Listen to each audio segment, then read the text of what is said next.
محمد افتخار صاحب کو کہ وہ تشریف لائیں اور نصیحت فرمائیں۔ محترم جناب حضرت مولانا محمد افتخار صاحب۔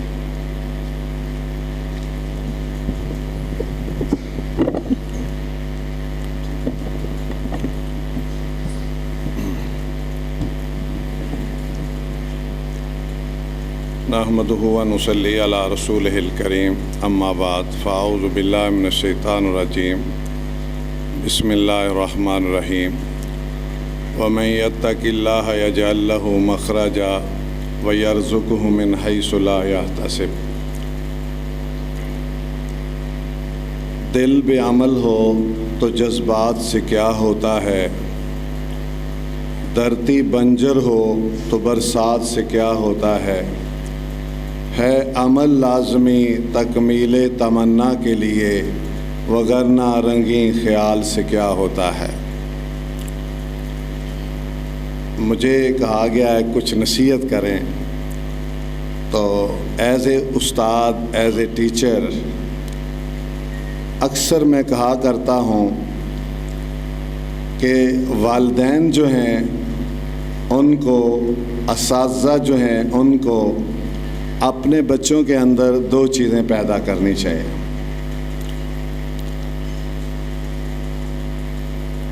اور دونوں چیزیں جو ہیں یاد رکھنے کے لیے سواد سے شروع ہوتی ہیں۔ آپ کو آسانی سے یہ دو چیزیں جو ہیں یاد رکھنے کے لیے سواد کا لفظ جو ہے وہ یاد رکھیں۔ پہلا سواد جو ہے جو بچوں کے اندر ہم نے پیدا کرنا ہے وہ صالحیت ہے، اور دوسرا سواد جو بچوں کے اندر پیدا کرنا ہے وہ صلاحیت ہے۔ دو چیزیں اس وقت ہمارے بچوں کو، دو چیزوں کی اشد ضرورت ہے، ہمارے نوجوانوں کو دو چیزوں کی اشد ضرورت ہے۔ پہلی چیز صالحیت۔ اگر گھر کا ماحول صالح ہوگا تو بچے جو ہیں وہ اللہ تعالیٰ ان کو صالح بنا دے گا۔ اگر باپ صالحیت کا مالک ہے، اگر استاد صالحیت کا مالک ہے، استاد خود صالح ہے، تو اس کی صالحیت بچوں کے اندر ضرور جائے گی۔ یہ نہیں ہو سکتا کہ ایک برف کا بلاک ہے وہ برف کا بلاک، لیکن اس کی ٹھنڈک جو ہے ارد گرد کو ٹھنڈا نہ کرے، یہ ہو ہی نہیں سکتا۔ اگر باپ صالح ہے، ماں صالح ہے، استاد صالح ہے، تو ان کی صالحیت جو ہے وہ بچوں کے اندر، اولاد کے اندر خود بہت چلی جائے گی۔ تو اس کی میں اکثر مثال دیتا ہوں کہ یہ نوجوان جو طبقہ ہے، یہ جب 8th 9th کلاس میں جاتا ہے، تو ان کو سب سے پہلے میں اکثر سوال کرتا بچوں سے کہ بچوں یہ 8th کلاس ہے تو اس کے اندر سورہ یوسف کیوں ڈالی گئی ہے؟ آپ کو یہ سورہ یوسف جو ہے آپ کے سلیبس کے اندر کیوں ڈالی گئی ہے؟ بچوں اس لیے ڈالی گئی ہے کہ سیرت یوسف علیہ السلام کو پڑھیں کہ انہوں نے غلامی کی حالت میں صالحیت کو اختیار کیا تو اللہ نے ان کو جیل سے نکال کر مصر کا بادشاہ بنا دیا۔ اگر آج ہم صالح بن جائیں گے، ہماری اولادیں، ہمارے گھر جو ہیں وہ صالح، والدین صالح ہو جائیں گے، استاد صالح بن جائیں گے، تو معاشرہ کیوں صالح نہیں ہوگا؟ آج مصیبت یہ ہے کہ ہم الفاظوں سے بڑی نصیحت کرتے ہیں۔ ابھی ہمارے بھائی جو ہیں وہ موبائل کی تباہ کاریوں کا ذکر کر رہے تھے۔ اب سارے مولویوں کے تو جیبوں کے اندر موبائل بھرے ہوئے ہیں، والدین جو موبائل کی جان نہیں چھوڑتے، ماں موبائل کی جان نہیں چھوڑتی، باپ موبائل کی جان نہیں چھوڑتا، تو بچے جو ہیں وہ کس طرح موبائل کی جان چھوڑیں گے؟ آج ایک لاہور سے ٹیم آئی ہوئی تھی ہمارے اسکول میں، تو انہوں نے پوچھا بچوں اسمبلی کے اندر کہ کون کون بچے ہیں، ذرا ہاتھ اٹھا کر بتائیں جو موبائل کا استعمال کرتے ہیں۔ تو خدا کی قسم مجھے اتنا رنج ہوا، اتنا افسوس ہوا کہ جب بچے جو اکثریت بچوں نے ایسے ہاتھ اٹھا دیا۔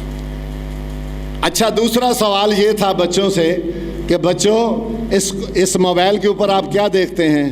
تو ایک دو بچے نے جو ہے وہ کہا جی ہم قرآن کی تلاوت کرتے ہیں۔ میں نے کہا جھوٹ بول رہا ہے، قرآن کی تلاوت کہاں سنتے ہیں یہ بچے ہمارے؟ تو عزیز بھائیوں، جب تک یہ ہمارے والدین جو ہیں یہ موبائل کی جان نہیں چھوڑیں گے، باپ موبائل کی جان نہیں چھوڑے گا، بہن جو ہے، بیٹیاں جو ہیں وہ موبائل کی جان کیسے چھوڑے گی؟ تو سب سے پہلے گھر کا ماحول جو ہے اس کو صالح بنائیں، تو پھر صالحیت جو ہے وہ معاشرے کے اندر جائے گی۔ اور جس طرح سیدنا یوسف علیہ السلام نے ایک صالح ماحول عطا فرمایا، اور پھر اس پورے مصر کو اللہ تعالیٰ نے جو ہے وہ ہدایت کا یوسف علیہ السلام کو ذریعہ بنا دیا۔